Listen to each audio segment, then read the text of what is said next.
Meus irmãos, a paz do Senhor Jesus esteja com todos vocês. Eu quero trazer uma meditação da palavra de Deus para o seu coração, mas antes eu quero pedir para vocês se inscrever no meu canal, viu? Se inscreva no meu canal, toque o sininho aí, para que você receba um vídeo a cada vez que eu gravar, viu? A palavra de Deus. E você também compartilhe com as pessoas, viu? Eu quero trazer nesse momento uma meditação da palavra de Deus, que está escrito em 1 João, no capítulo 2, do versículo 3 ao versículo 17, tá bom? Vamos à leitura, que diz assim: E nisto sabemos que conhecemos, se guardarmos os seus mandamentos. Aquele que diz, eu conheço, e não guarda os seus mandamentos, é mentiroso, e nele não está a verdade. Mas qualquer que guarda a sua palavra, o amor de Deus está nele, verdadeiramente aperfeiçoado. Nisto conhecemos que estamos nele. Aquele que diz que está nele também deve andar como ele andou. Irmãos, não vos escrevo um mandamento novo, mas um mandamento antigo, que desde o princípio tiveste. Este mandamento antigo é a palavra que desde o princípio ouviste. Outra vez vos escrevo um mandamento novo, que é verdadeiro nele e em vós, porque vão passando as trevas e já a verdadeira luz alumia. Aquele que diz que está na luz e aborrece o seu irmão, até agora está em trevas. Aquele que ama seu irmão está na luz e nele não há escândalo.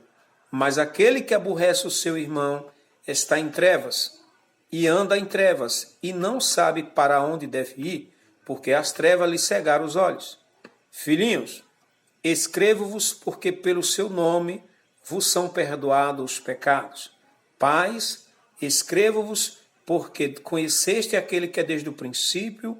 Jovens, escrevo-vos porque venceste o maligno. Eu vos escrevo, filhos, porque conheceste o Pai. Eu vos escrevi, pais, porque já conheceste aquele que é desde o princípio. Eu vos escrevi, jovens, porque sois fortes, e a palavra de Deus está em vós, e já venceste o maligno. Não ameis o mundo, nem o que no mundo há. Se alguém ama o mundo, o amor do Pai não está nele. Porque tudo o que há no mundo, a concupiscência da carne, a concupiscência dos olhos e a soberba da vida não é do Pai, mas do mundo. E o mundo passa e a sua concupiscência, mas aquele que faz a vontade de Deus permanece para sempre. Meus queridos e queridas, eu quero trazer aqui 3 pontos para que nós venhamos abordar neste momento e que você esteja meditando nesta palavra. O apóstolo João, no capítulo 2 de 1 João, versículo 3 ao 5, o apóstolo João vai falar sobre que nós devemos observar os seus mandamentos. Do versículo 6 em diante até o 13, ele vai falar sobre o amor fraternal, e do versículo 14 ao 17 ele vai falar sobre a separação do mundo. Então aqui, primeiramente, a observação dos mandamentos. João está dizendo que nisto sabemos que conhecemos, se guardamos ou se guardamos os seus mandamentos. E aquele que diz que conhece e não guarda os seus mandamentos é mentiroso, e nele não está a verdade, né? Mas qualquer que guarda a sua palavra, o amor de Deus está nele verdadeiramente aperfeiçoado. E nisto conhecemos que estamos nele, se guardarmos a sua palavra. Então é preciso nós guardar a sua palavra. É preciso a gente praticar. O apóstolo Tiago também, ele vai falar na sua epístola, ele fala sobre a questão da prática e da não prática da palavra de Deus. Então ele fala que o cidadão que contempla a sua face no espelho e quando sai ele esquece como era a sua aparência, né? Esse cidadão é aquele cidadão que vê, que ouve a palavra, mas não pratica. Então, nós temos que praticar, porque se eu disser que conheço a Cristo e não guardo os seus mandamentos, eu sou mentiroso. E a verdade de Deus não está em mim. Mas aquele que guarda a sua palavra, o amor de Deus vai ser aperfeiçoado nele, porque ele guarda a palavra de Deus. Nós temos que guardar. Nós temos que não ser apenas ouvinte, mas devemos guardar a palavra de Deus. Então é por isso que o apóstolo João ele vai abordar 3 temas aqui. E esse primeiro tema é que nós devemos guardar, observar os seus mandamentos com muita atenção. Nós não devemos fazer como ouvido mercador. Entra aqui e sai aqui. Não. Devemos ouvir e obedecer a palavra de Deus. Tá certo? O segundo ponto que eu quero abordar fica do versículo 6 ao versículo 13. Porque o apóstolo João vai falar sobre a prática do amor fraternal. Porque aquele que diz que está nele também deve andar como Jesus andou. Porque versículo 9 vai dizer que aquele que diz que está na luz e aborrece o seu irmão, até agora está em trevas. E aquele que ama a seu irmão está na luz, e nele não há nenhum escândalo. Mas aquele que aborrece o seu irmão está em trevas, e anda em trevas, e não sabe para onde deve ir, porque as trevas lhe cegaram os olhos. Tá certo? Então é preciso nós praticar o amor fraternal, perdoando os nossos irmãos, perdoando as pessoas, porque o Senhor, lá em Êxodo, no capítulo 20, ele vai falar sobre os 10 mandamentos, mas Jesus vai falar no Evangelho de João, no capítulo 13, Jesus vai falar que os 10 mandamentos se resumem em 2, né? Amar a Deus sobre todas as coisas, né? De toda a sua força, todo o seu entendimento, e amar o próximo como a si mesmo. Tá certo? Esses 10 mandamentos se resumem em 2. Então, se você amar a Deus sobre todas as coisas, você não vai adorar outro Deus. Se você amar o próximo como a si mesmo, você não vai levantar falso testemunho, você não vai desejar a mulher do próximo, você não vai roubar, você não vai matar, tá certo? Porque você vai amar ao próximo como a si mesmo. Porque aquilo que você não quer para si, você não deve desejar para o outro. Tá certo? Então, o apóstolo João vai falando sobre isso, sobre observar os mandamentos, sobre praticar o amor fraternal. Porque se eu leio a palavra e não pratico, eu sou o quê? Né? Eu sou apenas ouvinte, mas não praticante. Então eu tenho que ouvir e praticar a palavra de Deus. Então, o terceiro ponto que o apóstolo João, ele nos mostra aqui, tá certo? O primeiro ponto que eu falei, que nós devemos observar os seus mandamentos, do versículo 3 ao versículo 5.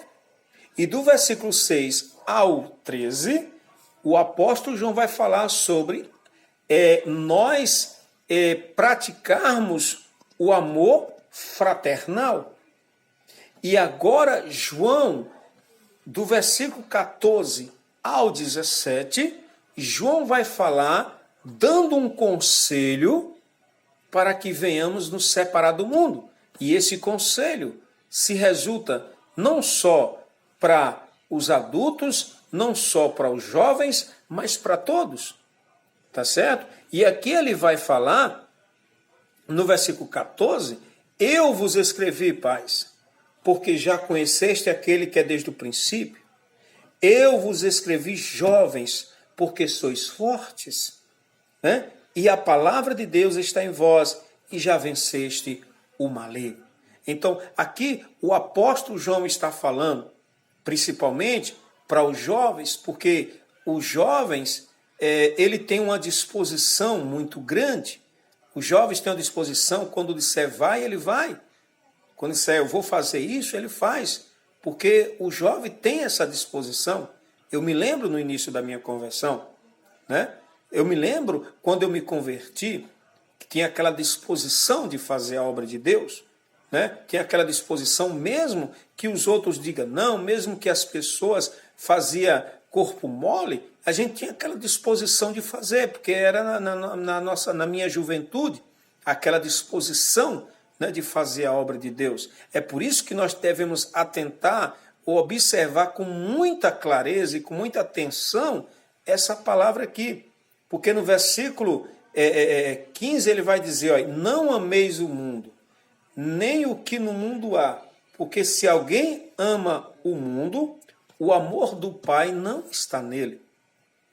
Ele aqui dá um conselho para a gente não amar o mundo, mas que nós devemos amar ao Pai, porque o amor do mundo não está no Pai.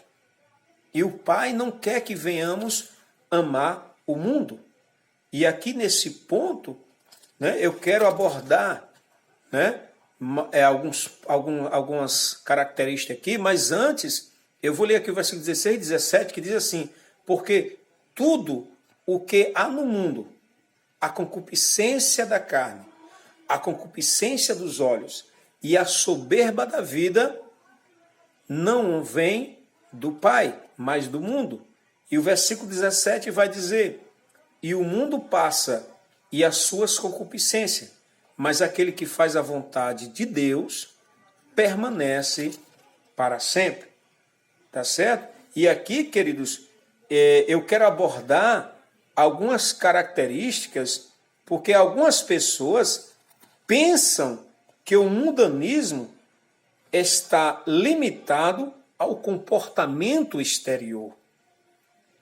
As pessoas com quem nos associamos, os lugares que frequentamos, as atividades que apreciamos, o mundanismo é também interior. Tá certo? O mundanismo é também interior. É por isso que nós temos que pedir a Deus para trabalhar no nosso interior, no nosso coração. Tá bom? Devemos pedir a Deus para isso, porque começa no coração e é caracterizado por 3 atitudes. Veja bem, eu acabei de falar, porque começa pelo prazer físico, tá certo? Começa no coração, aliás, e é caracterizado por 3 atitudes. Essas 3 atitudes eu quero abordar com você. Primeira atitude, a cobiça pelo prazer físico. Olha aí, começa aí. A cobiça pelo prazer físico, preocupação com a satisfação dos desejos físicos. Olha aí, tá certo? Olha, meu irmão, preocupação com a satisfação dos desejos físicos. E segunda característica, a cobiça por tudo o que vemos. Almejar e acumular coisas, curvando-se ao Deus do materialismo. Muito interessante. E a terceira e última característica, o orgulho por nossas posses. Obsessão pela condição, posição ou por ser importante. Quando a serpente tentou a Eva, imagine, quando a serpente tentou a Eva, né, foi com grande argumento. Neste aspecto que ela tentou a Eva. Semelhante quando o diabo tentou Jesus no deserto. Estas foram suas 3 áreas de ataque que o diabo tentou a Jesus ali no momento que ele estava em consagração. Foram essas 3 áreas que o diabo tentou. Na concupiscência dos olhos, viu? Na concupiscência da carne e na soberba. ele quis lançar soberba sobre o coração de Jesus. Ele quis lançar, né, a questão na hora que ele disse, olha aquelas pedras, faça que aquelas pedras se transformem em pães. Então ele queria ali satisfazer a concupiscência da carne. Veja só. E quando ele diz que todo poder é me dado, eu dou a quem quero, viu? Ele ali quis colocar soberba no coração de Jesus. Então, queridos, ele atacou Jesus nessas três áreas: concupiscência da carne, concupiscência dos olhos e a soberba da vida. Então, veja só, é assim conosco. O diabo vai tentar, né, fazer com que venha nos derrubar através desses três pontos, dessas três características. E é preciso que nós venhamos vigiar, tá bom? Que Deus em Cristo abençoe sua vida e que você medite nesta palavra, ok? Em nome de Jesus.